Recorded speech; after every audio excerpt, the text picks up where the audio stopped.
ದರ್ಶನ್ ಫ್ಯಾನ್ಸ್ಗೆ ಟಾಂಗ್ ಕೊಟ್ರ ಪ್ರಥಮ್ ghee rice fried ರೈಸ್ಗಾಗಿ ಬಂದು ಜೈ ಅನ್ನೋರು. ಪುನೀತ್ ಡ್ಯಾನ್ಸ್ ಹೊಗಳೋಕೆ ಹೋಗಿ ದರ್ಶನ್ ಫ್ಯಾನ್ಸ್ಗೆ ಅವಮಾನನ. ಪುನೀತ್ ಅಭಿಮಾನಿಗಳ ಜೊತೆ ಇಡೀ ಚಿತ್ರರಂಗ ಇದೆ. ಪುನೀತ್ ಜೊತೆಗಿನ ಸಿಹಿ ಕಹಿ ನೆನಪುಗಳನ್ನ ಹಂಚಿಕೊಂಡಿರುವಂತಹ ಪ್ರಥಮ್.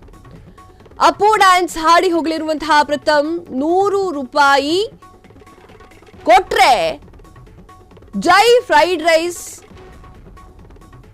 ಅಂದ್ರೆ ಗೀ ಫ್ರೈಡ್ ರೈಸ್ ಬರೋದಿಲ್ಲ, 100 ರೂಪಾಯಿ ಕೊಟ್ಕೊಂಡು ಕೂತ್ಕೊಂಡ್ರೆ ಗೀ ಫ್ರೈಡ್ ರೈಸ್ ಬರೋದಿಲ್ಲ ಅನ್ನುವಂತಹ ಮಾತನ್ನ ಆಡಿದ್ದಾರೆ. ಸೋಷಿಯಲ್ ಮೀಡಿಯಾದಲ್ಲಿ ಈ ಒಂದು ವಿಡಿಯೋ ಭಾರಿ ವೈರಲ್ ಆಗ್ತಾ ಇದೆ. ಅಷ್ಟಕ್ಕೂ ಪ್ರಥಮ್ ಹೀಗೆ ಹೇಳಿದ್ಯಾಕೆ? ಎಸ್, ಅಪ್ಪು ಅವರ ಬರ್ಡೇ ಇತ್ತು, 50ನೇ ಹುಟ್ಟು ಹಬ್ಬ. ಅಭಿಮಾನಿಗಳು ಪುನೀತ್ ರಾಜ್ಕುಮಾರ್ ಅವರನ್ನ ತುಂಬಾ ಮಿಸ್ ಮಾಡ್ಕೊಳ್ತಾ ಇದ್ದಾರೆ. ಪುನೀತ್ ಅಭಿಮಾನಿಗಳ ಜೊತೆಗೆ ಇಡೀ ಚಿತ್ರರಂಗ ನಿಂತುಕೊಂಡಿದೆ. ಪುನೀತ್ ರಾಜ್ಕುಮಾರ್ ಅವರ ಜೊತೆಗಿನ ಸಿಹಿ ನೆನಪುಗಳನ್ನ ಪ್ರಥಮ್ ಅವರು ಹಂಚಿಕೊಂಡಿದ್ದಾರೆ. ದರ್ಶನ್ಗೂ ಹಾಗೂ ದರ್ಶನ್ ಫ್ಯಾನ್ಸ್ಗೂ ಹಾಗೂ ಪ್ರಥಮ್ ಅವ್ರಿಗೆ ಬರೋದಿಲ್ಲ, ಆಗಾಗ ಕಿರಿಕ್ ಕೊಡ್ತಾ ಇರ್ತಾರೆ, ಇವ್ರು ತಗೊಳ್ತಾ ಇರ್ತಾರೆ. ಇವರು ಈ ವಿಚಾರವಾಗಿ ಅಂದ್ರೆ ಪುನೀತ್ ರಾಜ್ಕುಮಾರ್ ಅವರ ಸಿಹಿ ನೆನಪನ್ನ ಹೇಳುವಂತಹ ಸುಸಂದರ್ಭದಲ್ಲಿ 100 ರೂಪಾಯಿ ಗೀ ರೈಸ್ ಫ್ರೈಡ್ ರೈಸ್ ಯಾವುದು ಬರುವುದಿಲ್ಲ ಅನ್ನುವಂತಹ ಮಾತನ್ನ ಆಡಿದ್ದಾರೆ. ಇದು ಸೋಷಿಯಲ್ ಮೀಡಿಯಾದಲ್ಲಿ ಭಾರಿ ವೈರಲ್ ಆಗ್ತಾ ಇದೆ. ಅಷ್ಟಕ್ಕೂ ಪ್ರಥಮ್ ಯಾಕೆ ಹಿಂಗೆ ಹೇಳಿದ್ರು ಅನ್ನೋದ್ರ ಬಗ್ಗೆ ತುಂಬಾ ಜನ ಅಭಿಮಾನಿಗಳು ಕುತೂಹಲವನ್ನ ವ್ಯಕ್ತಪಡಿಸ್ತಾ ಇದ್ದಾರೆ. ಹಾಗಾದ್ರೆ ಪ್ರಥಮ್ ಯಾಕೆ ಆ ಮಾತನ್ನ ಆಡಿದ್ರು?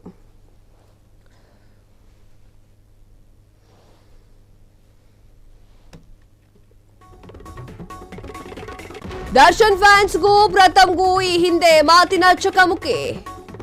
ಇದರ ನಡುವೆ ಈಗ ಪುನೀತ್ ಜನ್ಮದಿನದಂದು ಮತ್ತೊಂದು ವಿವಾದ. ಫ್ರೈಡ್ ರೈಸ್ಗೆ ಹೋಗಿ ಫ್ಯಾನ್ಸ್ ಯಾರು?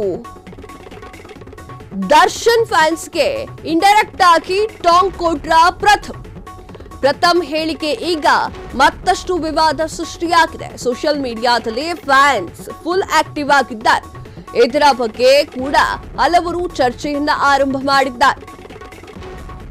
ನೀನೊಬ್ಬ ಕಲಾವಿದನ ಅಂತ ಹೇಳಿ ಫ್ಯಾನ್ಸ್ ಛೀಮಾರಿ ಹಾಕಿದ್ದಾರೆ. ಎಸ್, ಫ್ರೈಡ್ ರೈಸು ಗೀ ರೈಸ್ಗೆಲ್ಲ ಹೋಗ್ತಾ ಇದ್ದಾರೆ. ಹೋಗೋ ಫ್ಯಾನ್ಸ್ ಯಾರು? ಫ್ರೈಡ್ ರೈಸ್ಗೆ ಹೋಗುವಂತಹ ಫ್ಯಾನ್ಸ್ ಯಾರು ಅಂತ ಹೇಳಿ ಟಾಂಗ್ ಅನ್ನ ಕೊಟ್ರ ಪ್ರಥಮ್. ಅದು ಕೂಡ ಡಿ ಬಾಸ್ ದರ್ಶನ್ ಅಭಿಮಾನಿಗಳಿಗೆ ಅಂತ ಒಂದಿಷ್ಟು ಜನ ದರ್ಶನ್ ಅಭಿಮಾನಿಗಳು ಪ್ರಶ್ನೆಯನ್ನ ಹಾಕೊಳ್ತಾ ಇದ್ದಾರೆ. ಹಾಗೆ ನೀನು ಒಬ್ಬ ಕಲಾವಿದನ ಛೀ ಅಂತ ಹೇಳಿ ಛೀಮಾರಿ ಕೂಡ ಹಾಕ್ತಾ ಇದ್ದಾರೆ ಪ್ರಥಮ್ ಅವರಿಗೆ. ಪ್ರಥಮ್ ಅವರಿಗೂ ಕೂಡ ವಿವಾದ ಏನು ಹೊಸದಲ್ಲ. ದರ್ಶನ್ ಅವರ ಅಭಿಮಾನಿಗಳಿಗೂ ಕೂಡ ಗಲಾಟೆ ಮಾಡೋದು ಪ್ರಥಮ್ ಅವರಿಗೆ ಅದೇನು ಹೊಸದಲ್ಲ. ಅವರಿಬ್ಬರ ನಡುವೆ ಮಾತಿನ ಚಕಮಕಿ ನಡೀತಾನೆ ಇರುತ್ತೆ. ಡಿ ಬಾಸ್ ದರ್ಶನ್ ಅವರ ಅಭಿಮಾನಿಗಳಿಗೂ ಹಾಗೂ ಪ್ರಥಮ್ ಅವರಿಗೂ ಇದೇನು ಹೊಸದೇನಲ್ಲ. ಆದ್ರೆ ಇಂಡೈರೆಕ್ಟ್ ಆಗಿ ಮಾತಾಡೋದು ಪ್ರಥಮ್ ಅವ್ರು ಬಿಡ್ತಾ ಇಲ್ಲ.